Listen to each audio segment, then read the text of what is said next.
So let's just take a bit of time to settle the body to a good, comfortable and stable position. Keeping the back straight and upright, but without putting strain on the back. Otherwise, relax the body as much as possible. Very important, actually, to create the right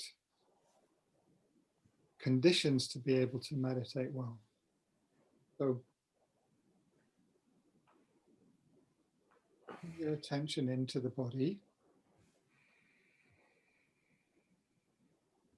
And see if there's any adjustments you need to make of the position, or any movements you want to make just to loosen up the muscles, like in the shoulders, or take a couple of good deep breaths to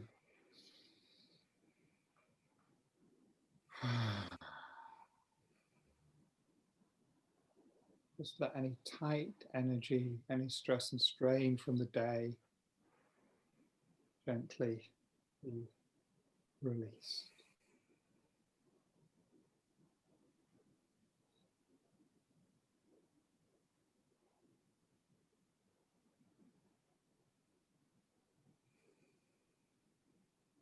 And if you want, you can just slowly scan your attention down the body, starting at the top of the head.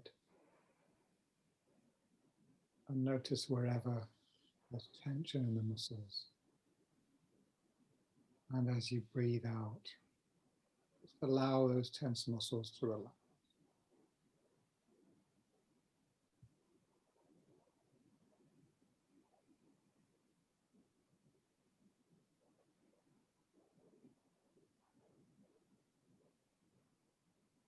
Just breathing in a natural rhythm. And on each out breath, just relax the body a little more.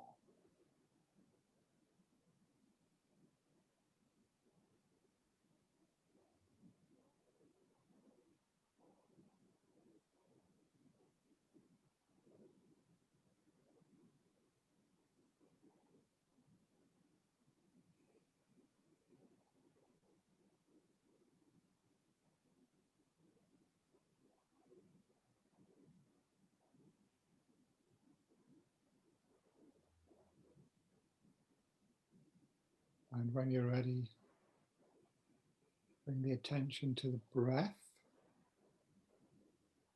following the movement of the breath as it enters and leaves the body, the entrance to the nose.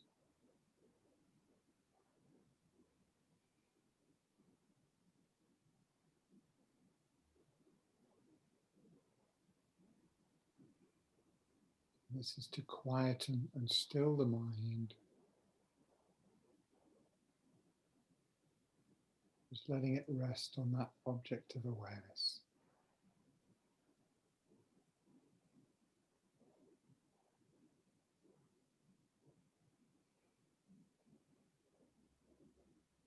Whenever the mind wanders off, as it will do, just notice that's happened and gently bring the attention back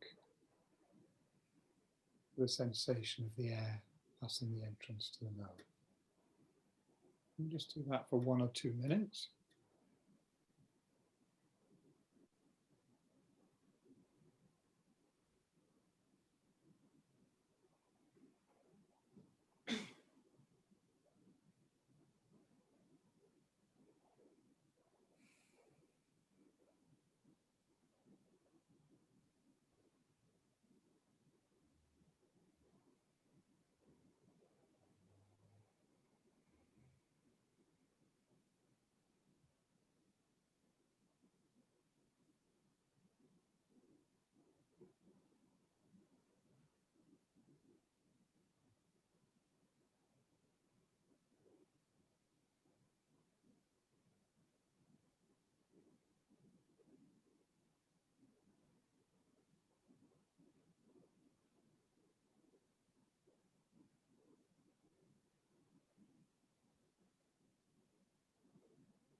And now let's take a moment to reflect, recall the reason why we're each here, why we've chosen to spend time hearing about, thinking about, and practicing these Buddhist teachings.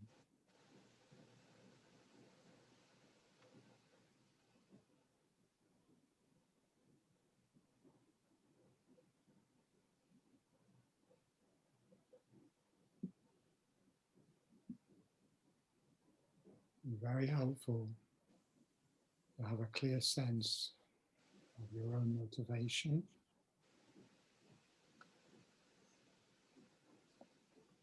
what it is in your life's journey that's brought you to this path, why you feel it's important.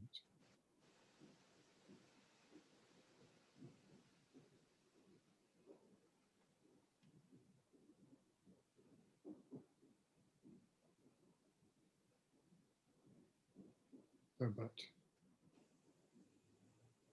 with some certainty, I guess, I could say that it's because you have a sense that it's in this kind of practice that we can find clues to the deeper meaning of our lives.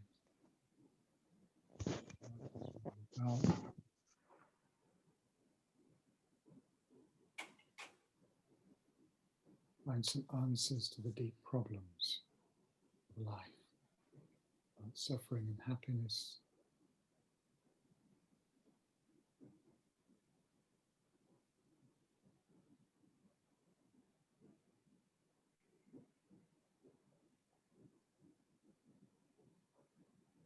How we can be of benefit to others. Idea of enlightenment, whatever that may mean to you. So we're here with,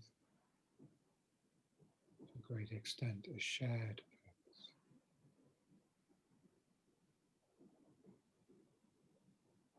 Where each person will have their own individual version, for whatever reason you will feel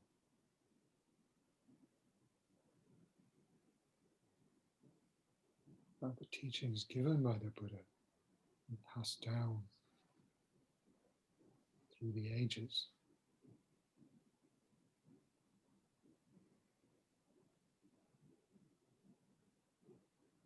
have something to do with our most essential purpose in life.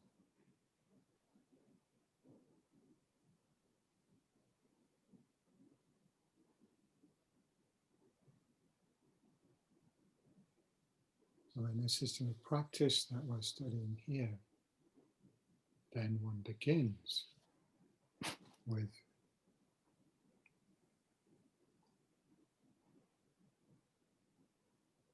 recalling the Buddha himself to our mind. I'm going to share the screen.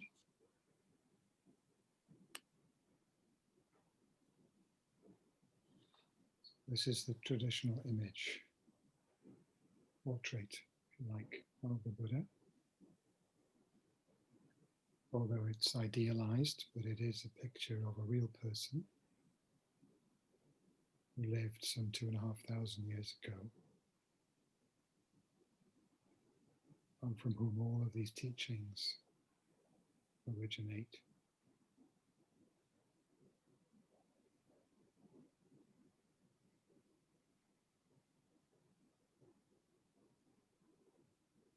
So we should, when we look at this image, or when we inwardly visualize it, should really have the mental attitude that we're looking at the Buddha himself, not just at a screen or a piece of paper or a piece of wood or whatever, however it might be represented.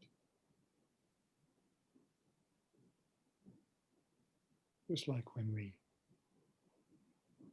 watch the television, we might watch the Prime Minister on the television. We don't really think, I'm looking at a screen. We think, I'm looking at the Prime Minister. Okay. It's the same here. Look through the screen, look through this stylized image to the Buddha himself, the one who gave these teachings.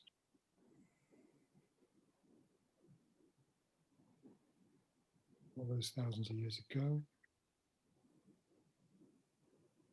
and who gave them because he had reached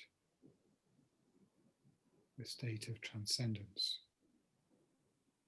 of our ordinary life of suffering and confusion.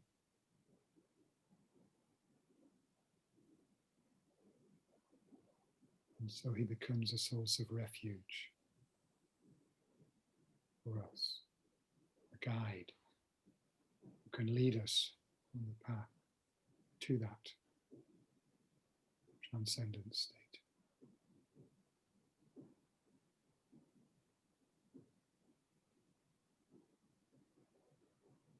And keeping that image before your mind.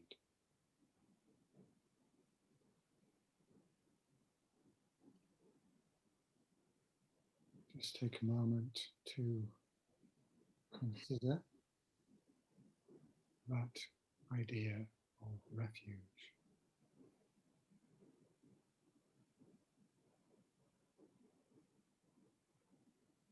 Take refuge in enlightened being, Buddha, someone who has completely purified his or her mind from all mistakes and harmful tendencies,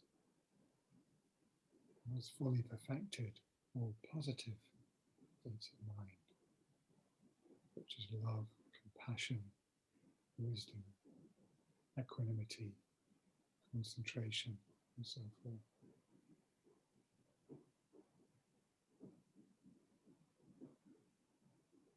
We can have complete confidence that such a person is a reliable guide,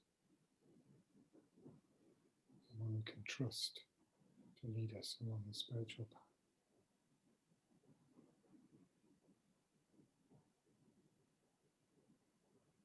And as we contemplate this, we should also have the attitude or the thought that as we receive his teachings through the mouth of our own spiritual teacher or guru, if we have one, we should regard him or her as really being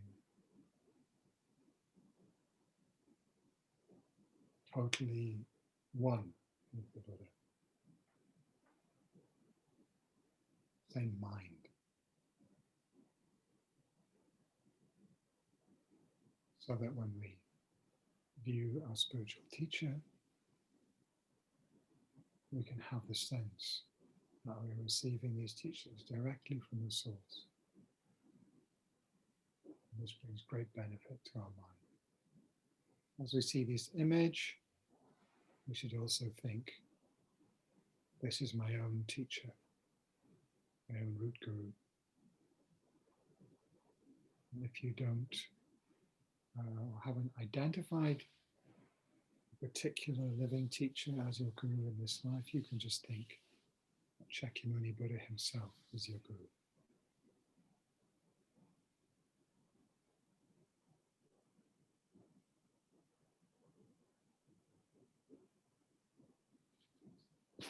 So in the moment we're going to recite the prayer of taking refuge and generating the mind of enlightenment, bodhicitta, meaning to give rise to this motivation, this special spiritual attitude of wishing to attain complete enlightenment, the state of a Buddha, solely out of compassion for all living beings.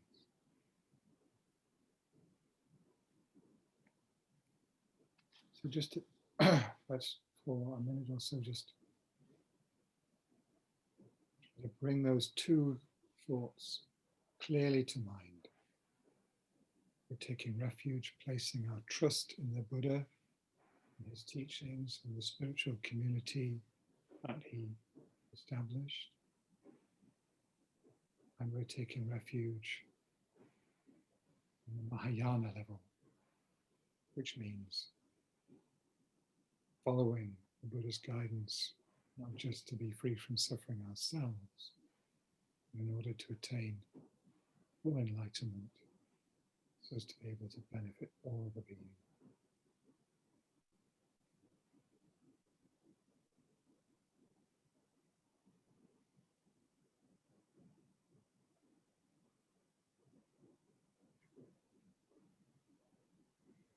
I'm going to share the prayer now, so we'll recite that together, but please do mute yourself while we recite it, because otherwise it becomes rather confusing. So you can either just listen to me chant, or you can chant along but with the mute on. And we're going to do these prayers in English, actually. To the Buddha, the Dharma, and the Supreme Assembly, I go for refuge until I am enlightened. By my merit from giving and other perfections, may I become a Buddha to benefit all sentient beings. To the Buddha, the Dharma, and the Supreme Assembly, I go for refuge until I am enlightened. By my merit from giving and other perfections, may I become a Buddha to benefit all sentient beings. To the Buddha, the Dharma, and the Supreme Assembly, I go for refuge until I am enlightened.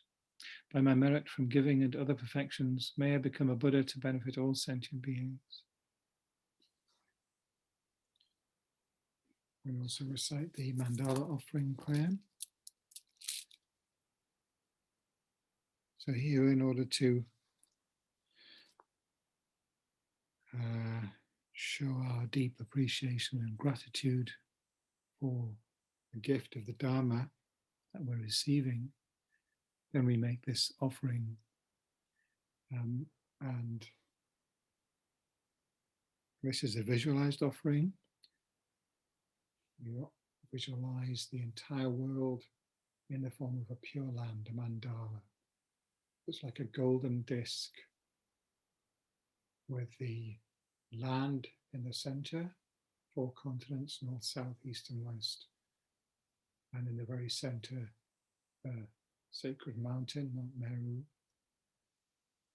And all around in these 4 continents and the 8 subcontinents, the islands round about, all filled with the most beautiful, pure objects of offering, all kinds of beautiful flowers, jewels, silks, incense,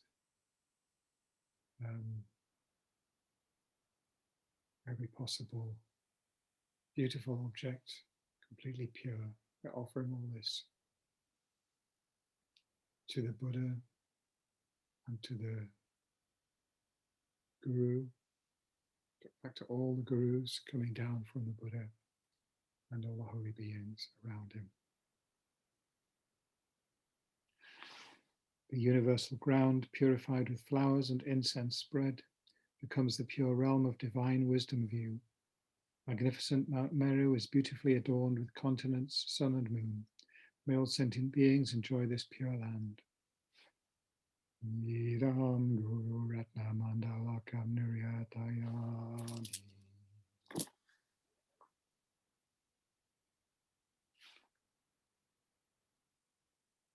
So now you can visualize that the Buddha comes towards you, comes to the crown of your head.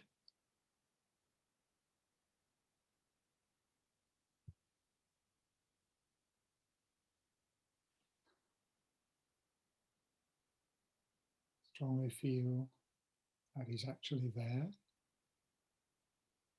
about the size of your thumb, seated on the crown of your head in a body made of pure light. And again, non-dual with your own root guru. Same nature, same essence, same mind.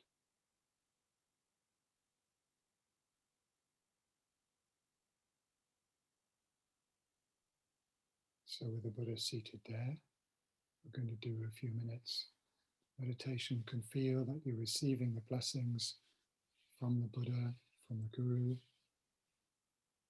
to inspire you to gain the realizations as we meditate.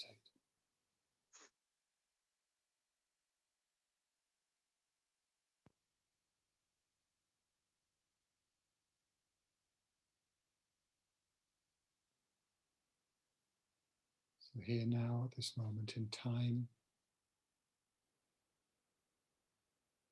we have a very special opportunity.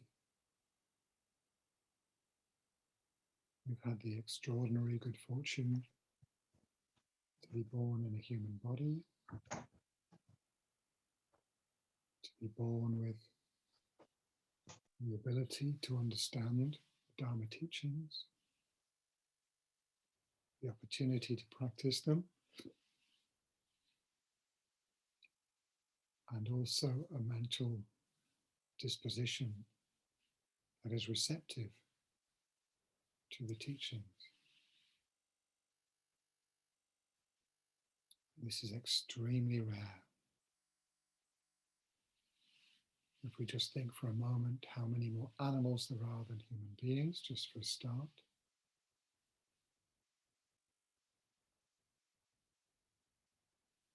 Many thousands of times as many, even millions of times as many.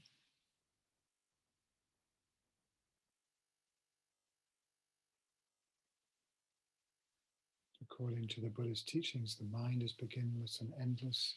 We have taken countless rebirths,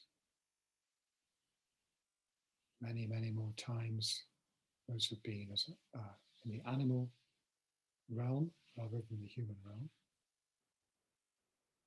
It's even taught there are other realms with still greater suffering and still more numerous beings. So even just to have a human body is exceptionally rare and fortunate. Then even if we consider the human realm, very few humans have all of the conditions I just mentioned. Many don't have the leisure, the opportunity in terms of the time available to do spiritual practice. They're forced to spend all their time working just to survive, or for other reasons, they lack any leisure. They may lack education, ability to read and write. They live in a place where no one has heard of the Dharma, or they may simply have no interest. When we think about this, extremely few, even in the human realm, who have all of these special conditions, without which it's virtually impossible to attain the goal of the spiritual path, to become completely free from suffering, to attain enlightenment.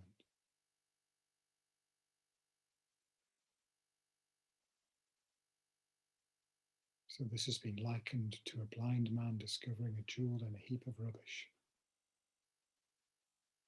As we've wandered through samsara, somehow we've stumbled upon these precious spiritual teachings. And so like this blind man, once we have it in our hand, we must be very careful not to let it go.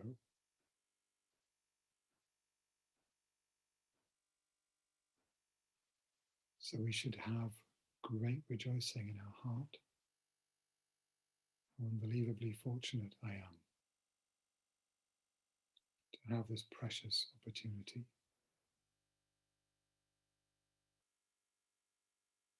And so I must not waste it. And also to be aware that this is not guaranteed for the indefinite future. We know that this life will come to an end, but we really don't know when that will be. So right now is the time to practice.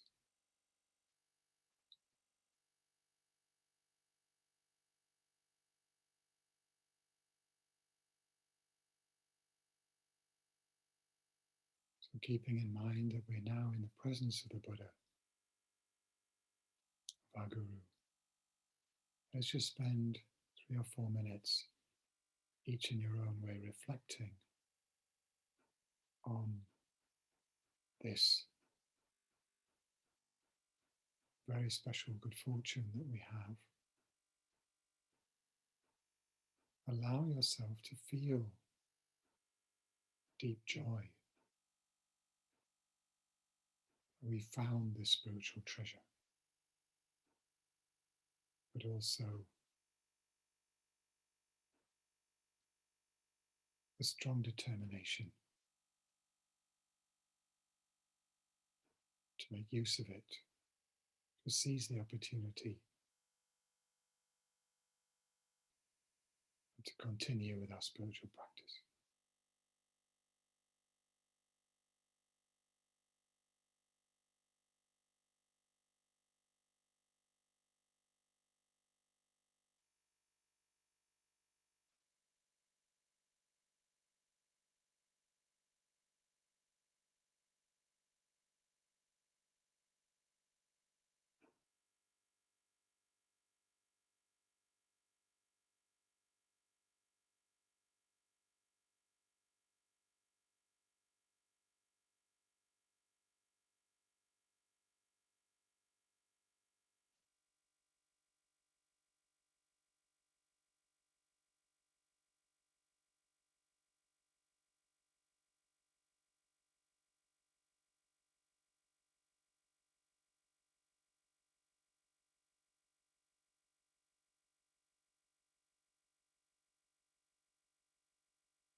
So in your own time, just begin to relax your concentration.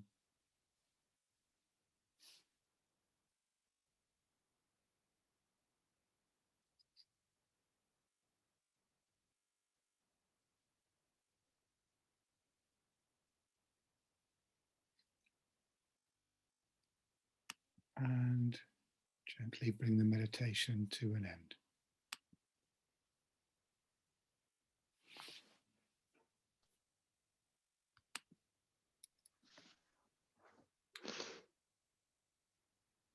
Okay. So, yeah, I'm just going to